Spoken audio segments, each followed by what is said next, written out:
The year is 1987, and there's still a state in America where a boss can suggest wife swapping to his employee, dogs are still chained to spikes in backyards, and kidnappers are at their most adorable. It is Arizona, and the film is Raising Arizona. Welcome to the best movie year ever.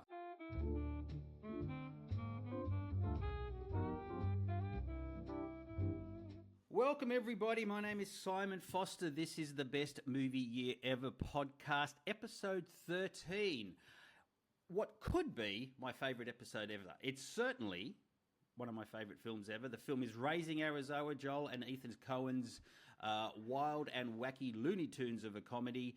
And joining me to discuss, to get to the bottom of the premise of this podcast, to determine if 1987 is in fact the best movie ever, is one Dan Barrett. I know he's very keen to talk about this film. Dan Barrett, how are you, my friend? Yeah, good. So, Raising Arizona is one of the reasons why I was kind of pretty keen to do the podcast. Yes. I've seen, because like so many of us, I've seen so many movies from 1987, like many times, because this is a year that contains a lot of broadly community's favourite movies. Sure. Okay, so from Police Academy 4 through to Overboard, like it's all within this year. Jeez, No, okay. there's you are so looking forward to Police Academy 4, aren't you? You've got that marked in your diary already, yes. Okay. Actually, I do, and it's not that many weeks away. But I know. Here's the thing. 1987, I was 7 years old. In fact, I'm born in June, so I was 6 years old for half of this movie, half the year. Okay. Yep. Yeah, so, turned 7 that year. So there was a lot of these movies which I just never got to. Raising Arizona is one of those movies. Now, because I grew up as a teenager through the 90s and my predilections were a little bit towards the wanky cinema, I watched a lot of art house things, and so the Coen Brothers factored into my teen years pretty heavily. Sure, from of Fargo course. onwards. Actually, I think Hudsucker Proxy was probably the first Fargo film I saw. As referenced in Raising Arizona, but we'll get to that later. Yeah, you're absolutely right. Yeah, these are movies that aren't, for kids. So I wasn't, see what I did there? Yeah, I do, yeah. So I just hadn't seen Raising Arizona. It was a bit before my time, before I got on board with the Coen Brothers, and I just, I've never quite gone back to it. Doing this podcast is the excuse I needed to finally see what is a foundational building block for all things Coen. Yeah, you're absolutely right. I'm keen to hear your thoughts on it. It was released on March 6 in 1987. I'm going to run through the plot very quickly, and then we'll have a look at the trailer. Habitual convenience store hold-up man H.I. McDonough, played by Nicolas Cage. Boy, I've got so much to say about him. He falls in love with the very straight-laced police officer Ed, or Edwina, played by Holly Hunter, be still, over the course of his repeated arrests. Now, upon his parole, they marry, but fate deals them a cruel blow when they learn they can't have children. So H.I. and Ed go to plan B, and that's kidnapping one of the quintuplets recently born to local unpainted furniture magnate Nathan Arizona, played by Trey Wilson. But H.I. struggles with legit family life, especially one built upon the premise of a stolen baby, and prodding him to return to his petty crim ways are two escaped cons, John Goodman and William Forsythe, while on the outskirts of reality is a bounty hunter from hell named Leonard Smalls, played by Randall Tex Cobbs. And insanity ensues. Let's have a look at the trailer. Son, you got a panty on your head. Just drive fast, eh? Turn to the right! The first time I met Ed was in the county lockup in Tempe, Arizona. You're a flower, you are. A day I'll never forget. I do. You bet I do. Okay, then. My lawless years were behind me. Our child-rearing years lay ahead. But biology conspired to keep us childless. You go right back up there and get me a toddler. I need a baby hide. I got more than I can handle. At the time, Ed's little plan seemed like the solution to all our problems.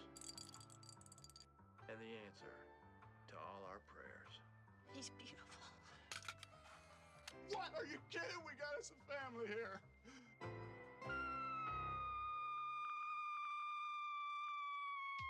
I want Nathan Jr. back.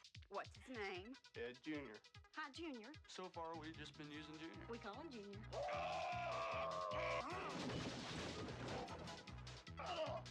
He's out there somewhere. Hold on, Nathan. We're gonna go pick up Daddy. I've been taking these Huggies and whatever cash you got. You busted out of jail. We released ourselves on our own recognizance. What Double Here is trying to say is that we felt the institution no longer had anything to offer us. We got a child now. Everything's changed. Where's Junior? Who the hell are you? I'm a man. We're absolutely going to get him back. Just ain't no question about that. Give me that baby, you warthog from hell! Hey, you want to know another thing? I'm going to be a better person from here on out. Let's go get Nathan Jr. Raising Arizona, a comedy beyond belief. Well, it ain't Ozzie and Harriet.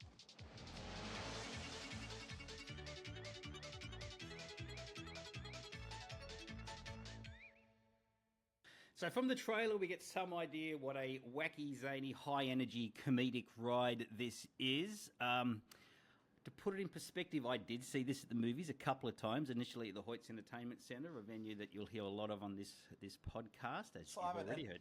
Enough with the Hoyts Entertainment I Centre. know, Enough. I miss it. I miss it so much. It was my church through the 80s and 90s. Have you ever considered actual church? Have you considered getting some proper faith in your life, Simon? I have faith. It's in Nicolas Cage.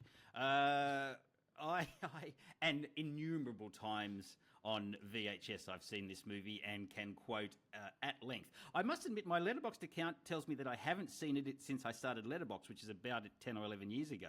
So even returning to it after a decade, at least a decade, I can still just rattle off huge chunks of this dialogue and laugh like I'm watching it for the first time. So I'm keen to hear your point of view as a newbie.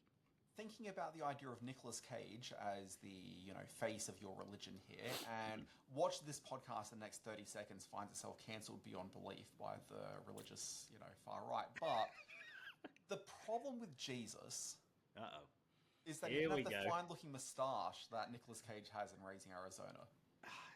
If he had Nicholas's moustache, there would be no wars. There would be no.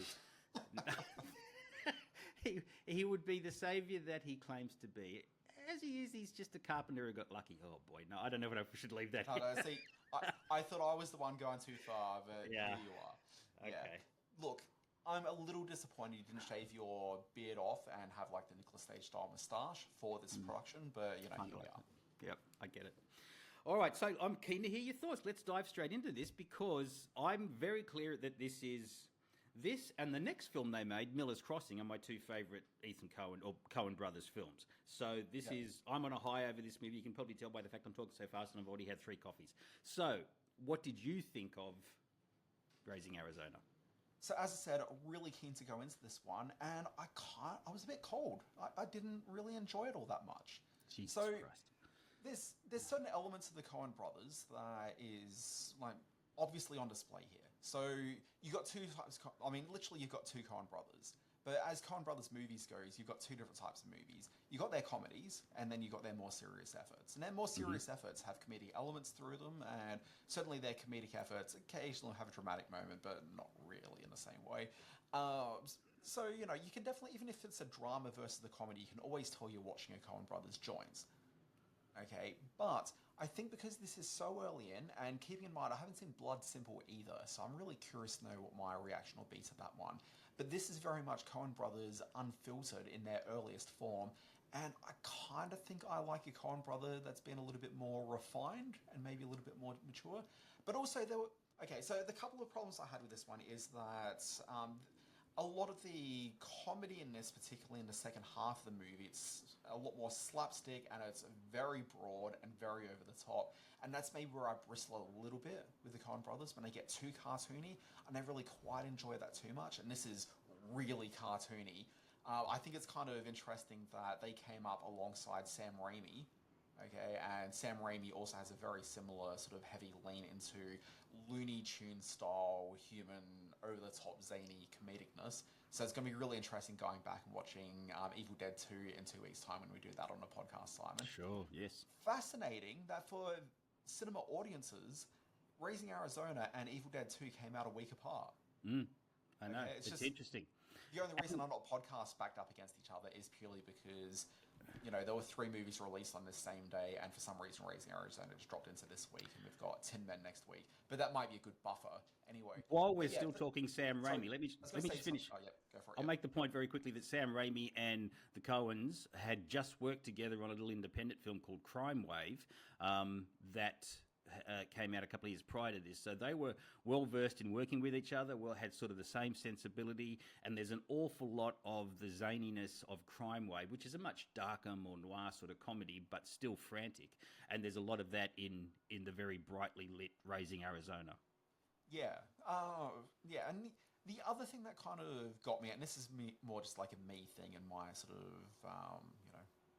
sensibilities probably at the moment, is that, I'm like 3 years into raising like a little person, and I find it a bit hard to find the funny in kidnapping a baby at this point. Mm. Yeah. I look past all of those. This is totally a filmmaking conceit and a plot conceit that I think is handled. And the point I made at the top, I did it in a joking way that they're the most adorable kidnappers ever. But yeah, you're right. Kidnapping is a crime. We're given such insight into what it. Simon, I'm fine with crimes. I'm just, crime in general. You just love specifically. You're just down on kidnapping. I get that. And the thing is, I think because this is a broad comedy, okay, like it's hard for me to sort of, because I can embrace the emotional conceit as to why that's still the kid, but to be treating it for such cavalier laughs. At this point in my life, I'm probably not necessarily there for that, in the way that I think if I watched this movie 5 years ago, I probably would have been. And also, if I'd seen this movie before I saw all the other Coen Brothers movies, I'd probably a lot more on board for this movie. But I've kind of found the tonal elements of the Coens that I love, and to go back to this, like, it just didn't click.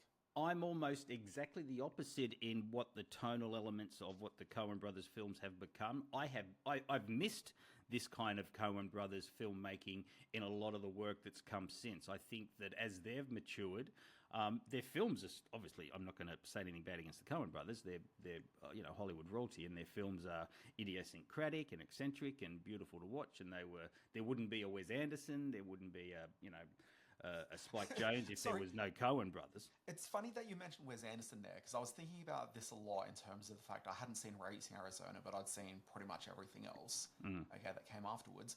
I've never seen Bottle Rocket by Wes Anderson, and I'm really hesitant to go back and do it for the concern I've got that I'm the same experience I've had Raising Arizona. Maybe just that sort of very early phase, I'm just going to really bristle at. So you make an interesting point about not having seen Blood Simple. Let me just put in perspective what we were going through at the time. When Blood Simple dropped, it was a very low budget, very art house release, but drove everybody crazy with enthusiasm for what the Coen Brothers were doing. Blood Simple had become a real art house hit, had introduced the world to Frances McDormand. They actually wanted Holly Hunter to star in Blood Simple, but she couldn't do it, and recommended her friend Frances McDormand, who has a wonderful cameo part in this one, playing, as everyone does, to the back row. But so to pivot from what the dark, violent film noir of Blood Simple into this absolutely cartoonish, Looney Tunes sort of frantic, but with a dark edge kind of comedy that Raising Arizona is. We'd never seen anything like Raising Arizona when it came out, and it made such a splash to some degree with the film-going audience. It instantly got a following, but it wasn't a huge blockbuster hit. It wasn't a 3 Men and a Baby or anything like that. But it signaled to everyone that there were these two brothers on the scene who were doing incredible work, had incredible command of the camera and the editing suite, and a very distinctive look and feel to their film, and could draw performances out of actors like Nicolas Cage and Holly Hunter that we hadn't seen on the screen, hadn't seen on the screen previously. So the excitement, you often talk about that period sort of in the early 90s to the 2000s when you gravitated towards films and became swept up in movies. When I came online. Like that's sure, okay. Yeah. So for us back in the 80s, in 87, when this hit cinemas, and the buzz about it was so big and so strong, and then it delivered when you saw it, this was a major movie-going moment for people of my generation or my sort of age group. Yeah. And look, I totally get that. And as I said, like, I think if I'd come to this film before seeing the others, I'd probably be more on board with it. It's just, I don't know, I think I had certain expectations going into this that just weren't really quite met. Nicolas Cage in the lead role this was right in the middle of his sort of, he had 3 big films in 86, 87. Peggy Sue Got Married, where everyone watched him do this kind of really kooky romantic lead performance, then Raising Arizona, and after this Moonstruck, and we'll be talking about Moonstruck later in the year in the podcast. Cage and the Coens didn't get along during the shooting of this. You want to know who did three? Sorry, I'm not surprised by that, only because we've never seen Cage in another Coen Brothers film since, and they tend to have their repertoire, their repository of actors. Can you guess off the top of your head, the actor who it came down to Nicolas Cage and this actor who auditioned 3 times for the part, and they finally went with Cage. But who was the other young actor that almost played High McDonough? Oh, gosh. I mean, the name that always comes up in this podcast is always Michael J. Fox. That would obviously not work for this movie. Like, that wouldn't be a consideration here. As hilarious as it'd be to get another Michael J. Fox reference into the podcast. Look, is this someone that they came to work with later in their career? No, I don't think so. No, never. No. Okay. Yeah, not sure. One, Kevin Costner. He came this close to being High McDonough in the Nicolas Cage role in Raising Arizona, which would have been incredible because we think of Costner in 87 in The Untouchables and the square-jawed hero with the hair. If you go back a couple of years, he was in a movie called Fandango, in which he played a goofy college kind of guy. I can absolutely see a young, thin Costner yuck it up as High McDonough in a movie like this, and I'm so excited by what might have been. And I think he would have worked really well with Holly Hunter, who, she'd done a couple of movies before this, but really with this performance, a star is born. Later in the podcast, we'll be talking about Broadcast News, which was 87 was her big year as well. So, yeah, but imagine Costner doing this kind of craziness. I mean, I'm really glad that he didn't, because he's got 2 movies also out in 1987. So if he had done this, one of those 2 he wouldn't have been in. And both those films I'm very supportive of, being both The Untouchables as well as No Way Out, which we'll be doing both films later in this podcast series. Boom, yeah. This was, I'm going to do this off the top of my head, I hope I'm right, the first time John Goodman worked with the Coen Brothers, a young John Goodman and a very young William Forsythe as the two cons. Now, I'm going to cause some of a ripple in the universe. This is, as I've said, the Coens' best comedy. And I include in that The Big Lebowski, which is a different beast entirely. It's to compare one to the other is kind of crazy. They do different things with The Big Lebowski, but I find this a whole lot funnier. And Burn After Reading is okay as well. So, but yeah, for me, this is their best work together, and Goodman's a big part of that. Yeah, look, I'm a huge fan of Lebowski and a massive fan of Goodman. Like, he's really one of the reasons why that works for me. I struggle to think this is better than that film. In fact, I actually really like Burn After Reading as well, so I'd put Burn After Reading well above this. But wow, no way. Sorry, it's just the facts, man. Is this the greatest pre-opening title sequence ever? With Carter Burwell's music, the quick, zippy editing that sets up the trip to the Arizona household to take one of the quintuplets. It moves so fast. And the music works so well, and the comedy is so brilliantly timed. It may be the greatest pre-opening title sequence of the year. Oh, well, that's 2 questions. You just asked ever at the very beginning, and now you're saying of the year. So if we give you another 30 seconds, like, how much further are you going to reduce it? In the January through March period of 1987? All right. I'll take a step back and say maybe not ever, but of 87, I would say yes. I will confirm that of the 3 months worth of movies that we've seen so far, I concur. Oh, good. I'm glad we can agree on that. There is a documentary called Arizona Raised by a filmmaker called Rick DeLago, who tracks down the 5 adults who played the Arizona quintuplets on screen. Yeah, now, they've got a lot of memories they can really sort of recount from. Well, it leads to it's kind of a sad story. A sad element of the story is that the actor Todd Rogers, who we see very briefly at the end of the film when Nathan Jr. grows into a football star and takes the winning catch to win the football and they hoist it up on his shoulders, he was killed in 1991. And to add misery onto misery, his death was exploited by the founder of the Taser, a guy called Rick Smith, to help promote his product. And there was a huge lawsuit about the death of this young man to have his name taken off anything to do with the Taser. So a little bit of sad trivia there. So, and I'm going to try and track down that documentary and get it up on thing and get it up online for people to watch. All right. Shall we talk about the cast of this? So you've obviously let's yes, I've mentioned them. Okay, so obviously we've talked about our lead cast, but much like all the Coen Brothers films, there's a very sort of specific type of character actor that populates the supporting cast of this. So John Goodman's always hard for me to sort of really separate from his character on Roseanne, because that's where I first encountered John Goodman, and he will always just be Dan Connor to me. Like, there's just no getting away from that. So whenever I see him in another movie, and typically it's almost always a Coen Brothers movie, because for some reason, once Roseanne came along, like, it was just basically Coen Brothers films for the rest of his filmography going forward. I think he does, like, stage stuff as well, but I don't know. He does stage stuff. Not sure what's up with that guy. He'd done some other interesting work. He did, like, Arachnophobia, had a great comic turn in that. He made The Babe, in which he played Babe Ruth, the baseball player. So I've sort of followed some of his work through the years. But yes, certainly his most memorable work has been alongside the Coens. Yeah, but there's a very specific type of actor they cast, and I think it is, if you're going to look for one actor who's like the proto Coen Brothers like supporting actor, and I always forget like his surname here, but Sam McMurray.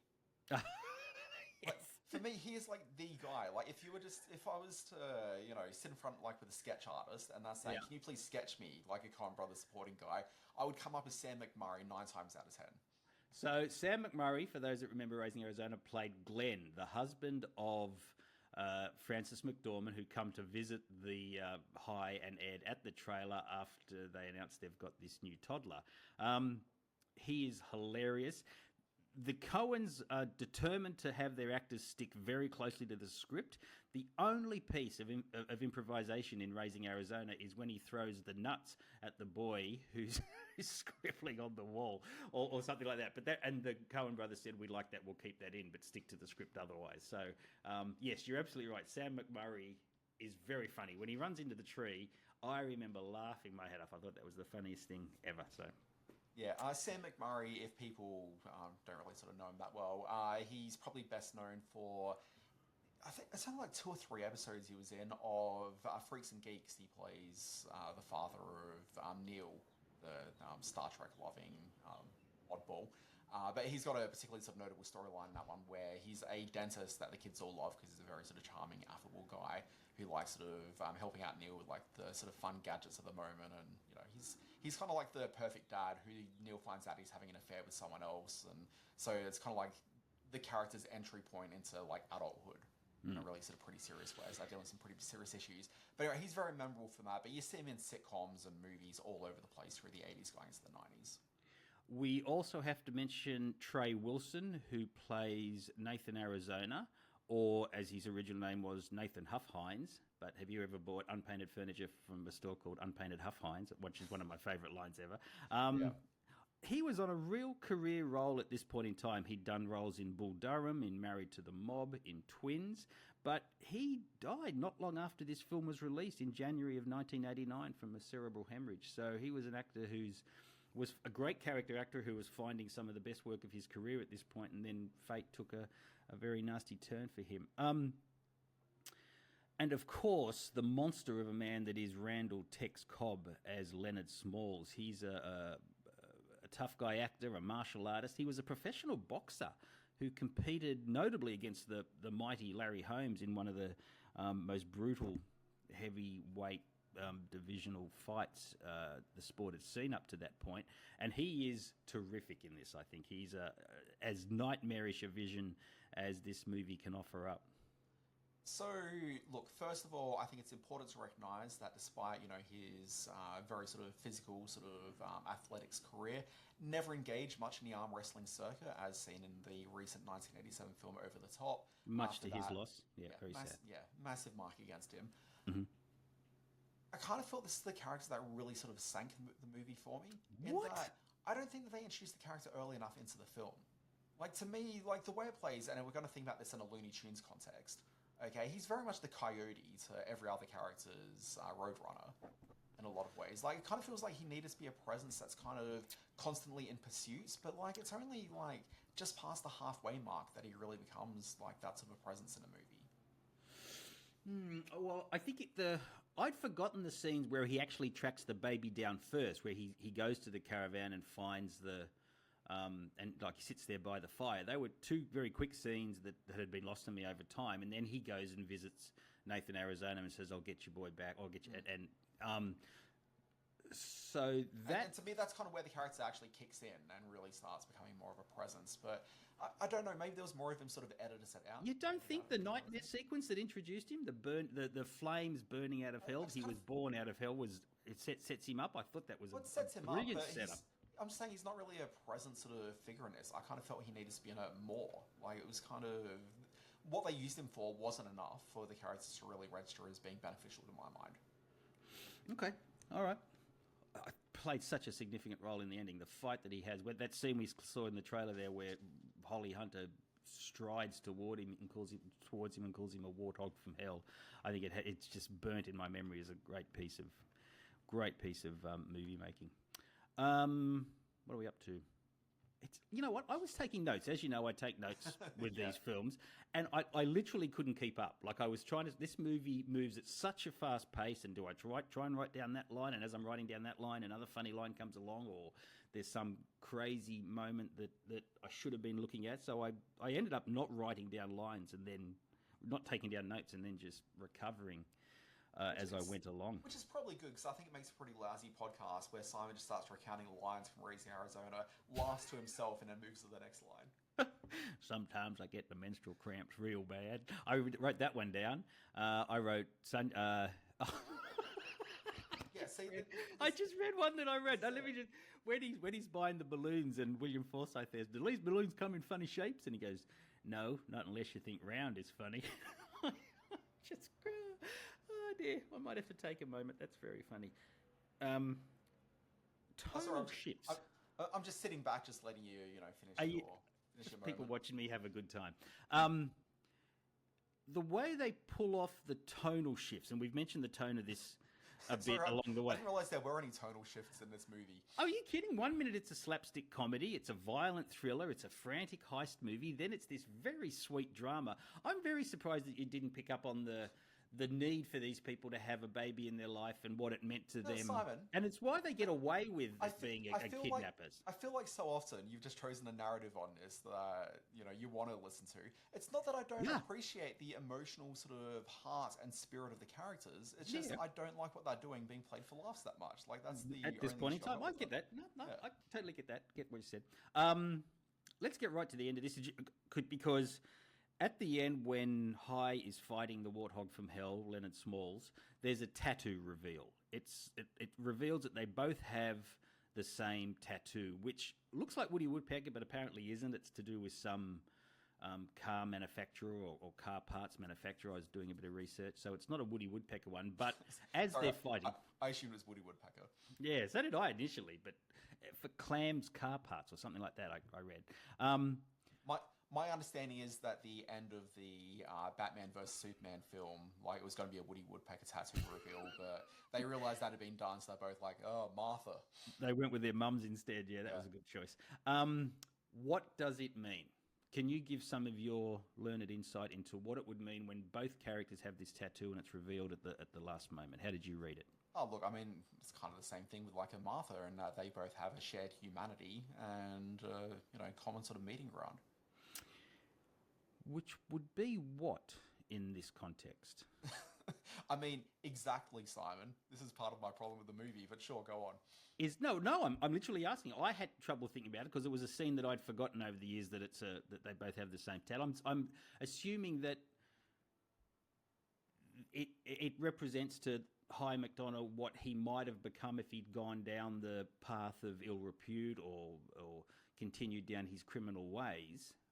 So he's now having to choose because he does have a problem with it becoming a father with a stolen baby or fighting off this warthog from hell. But you can't look at this character there's the character point that they sort of make reference to at the very beginning is that he kept on holding up all these convenience stores, and every time he'd do it, he didn't have a loaded firearm because, it's not armed robbery if you don't have a firearm. Well, I mean, there's that. So obviously there was the legal sort of weasel way out of that. But also, he's not a character of menace or ill intent. Yep. I find it really hard to believe that at any point this character could end up as extreme as that is a villain. So, that doesn't really make sense to me. And this is what I really have issues with the movie, and that it's just all sort of high-end slapstick, and all the moments where you're talking about it having great heart, like none of that really lands for me because I don't know that there's really enough to connect with. Like, I don't want the movie to spell out everything for me, okay? But at the same time, like, I just don't think I was given enough. Like, this is just a bit too over the top. Because what works to me with the Coen Brothers movies, and even something which is as silly as Burn After Reading is quite frequently through that film, there's still a relatable humanity to all the characters, and it's not just them sort of suggesting something on screen, but like you actually genuinely feel it, where I never really felt that humanity. Wow. Well, see, I'm totally at the opposite end of that. I say that with Holly Hunter and Nicolas Cage in the leads, this is their most humane film. This is their most sort of warm-hearted film from a whole oeuvre of cold-blooded killers and dark-hearted villains and comedies that speak to the cynicism of mankind. This, to me, is the one that is their romantic comedy. I mean, it's a shame that you've obviously never seen Honeymoon in Vegas, but sure, go on.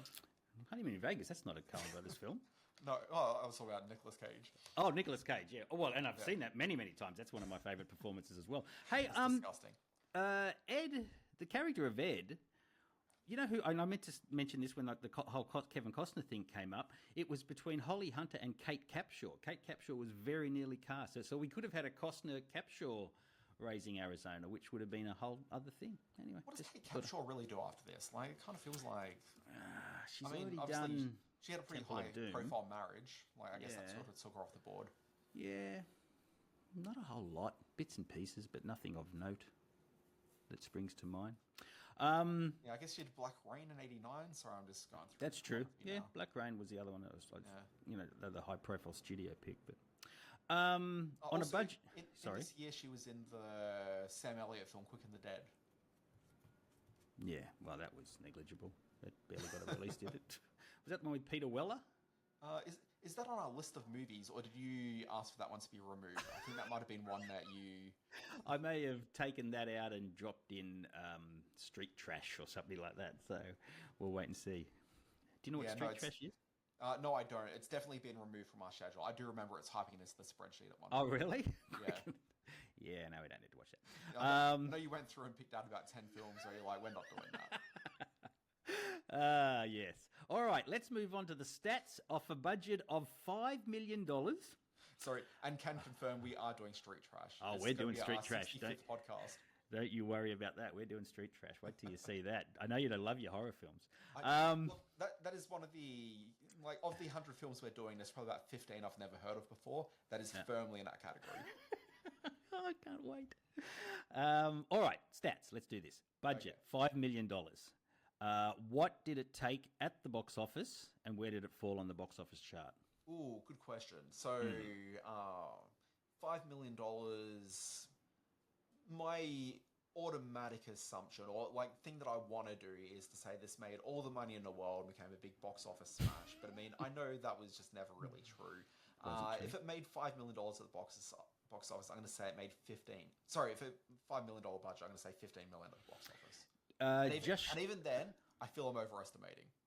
Just shy of 23 million at the US box office, and that's a 2024 or 2025 equivalent of 63.5 million. So it actually did pretty good.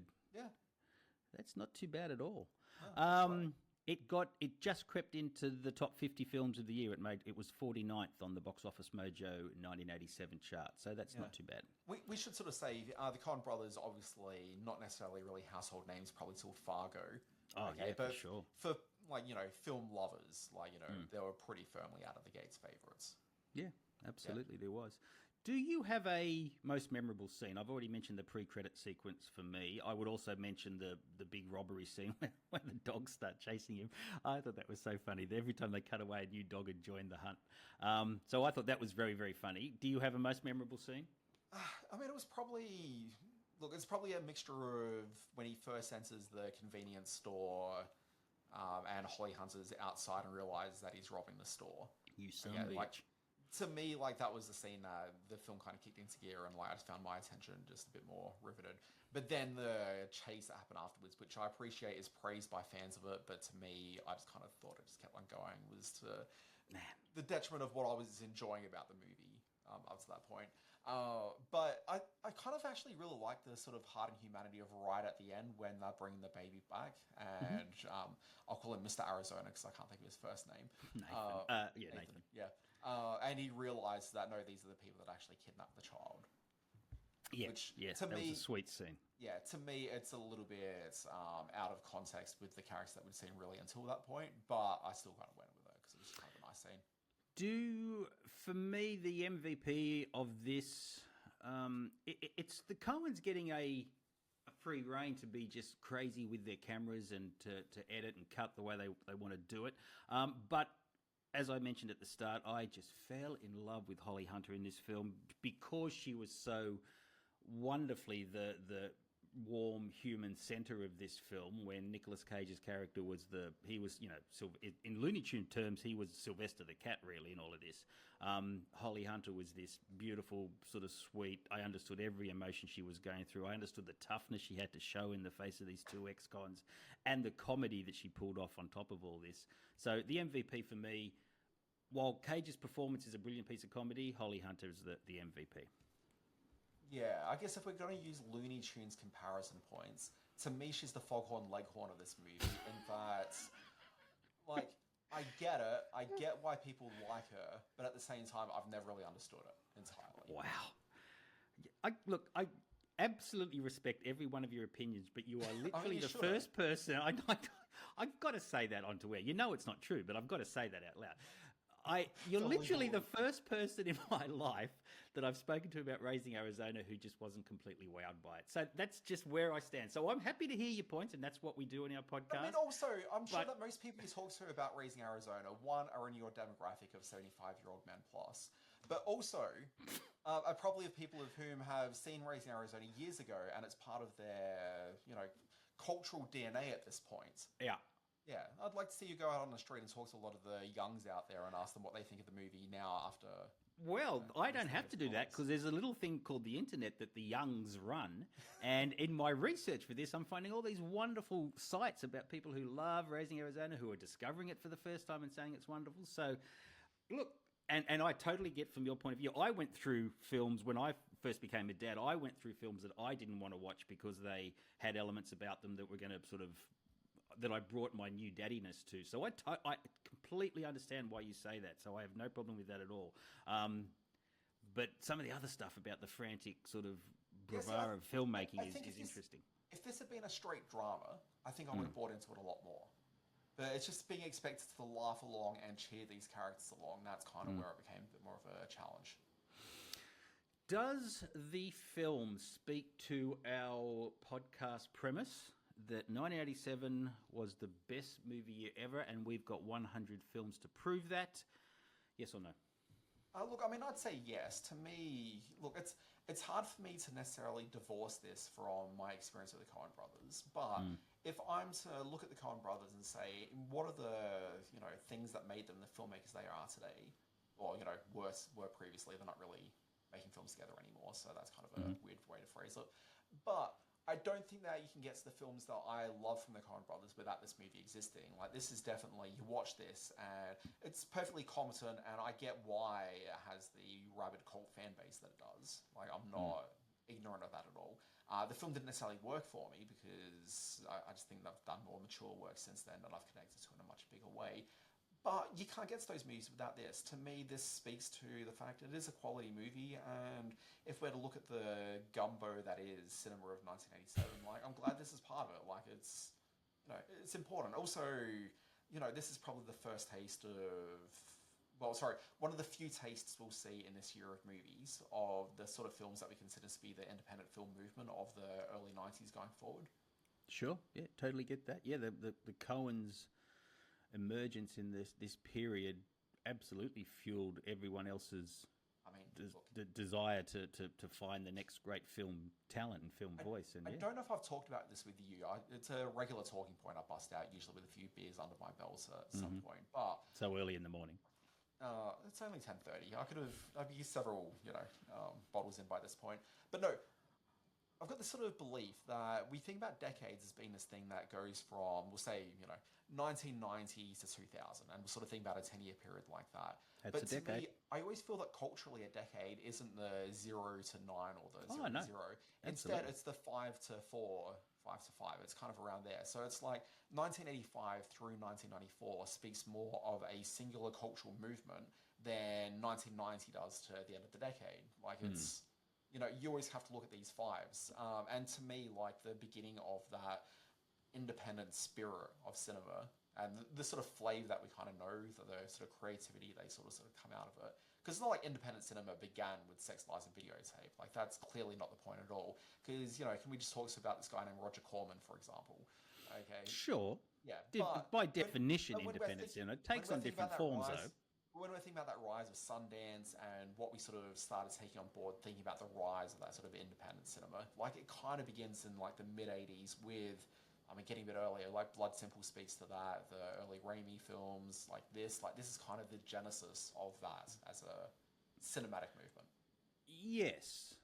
There was yes, you're absolutely right. We can't go too deep into this in this element of the podcast, but the point being that there was a reaction from some filmmakers against the studios dumbing down their product. This is, for all of us who love Jaws and Star Wars, it was also a point where the studios went, oh, well, we don't have to have any stars. We can make these big properties and open them in 2,000 cinemas and make a lot of money. Well, that also gave birth to, you're exactly right, an independent, a strengthening of the underground film and independent film culture that led to Blood Simple and ...